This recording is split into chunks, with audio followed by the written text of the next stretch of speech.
सभी गीता प्रेमियों को सादर प्रणाम के साथ जय श्री कृष्ण। अध्याय 2 सांख्य योग, श्लोक क्रमांक 37।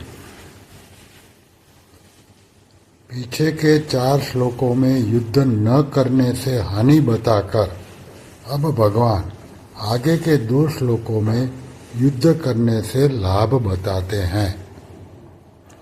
श्लोक क्रमांक 37। हतो वा प्राप्यसि स्वर्गं जित्वा वा भोक्ष्यसे महिम् तस्मादुत्तिष्ठ कौन्तेय युद्धाय कृतनिश्चयः। अर्थ देख ले, अगर युद्ध में तू मारा जाएगा तो तुझे स्वर्ग की प्राप्ति होगी, और अगर युद्ध में तू जीत जाएगा तो पृथ्वी का राज भोगेगा। अतः हे कुंती नंदन, तू युद्ध के लिए निश्चय करके खड़ा हो जा। अभी इसकी व्याख्या देखे। हतो वा प्राप्यसि स्वर्ग जित्वा वा मोक्ष्यसे महिम।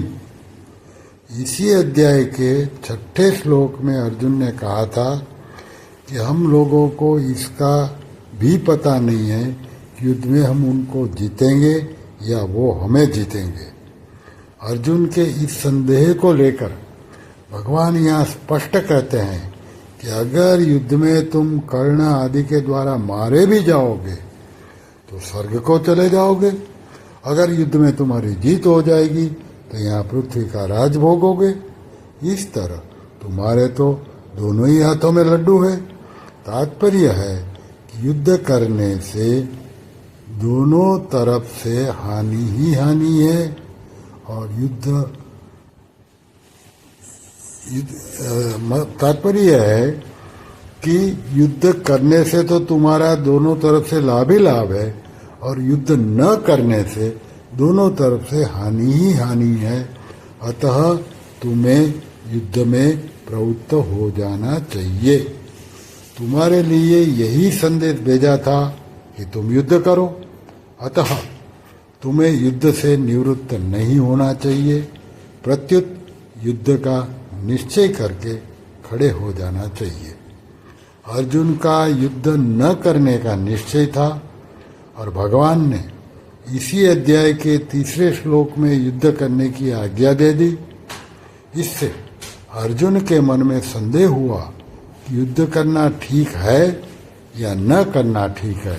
अतः यहाँ भगवान उस संदेह को दूर करने के लिए कहते हैं कि तुम युद्ध करने का एक निश्चय कर लो, इसमें संदेह मत रखो।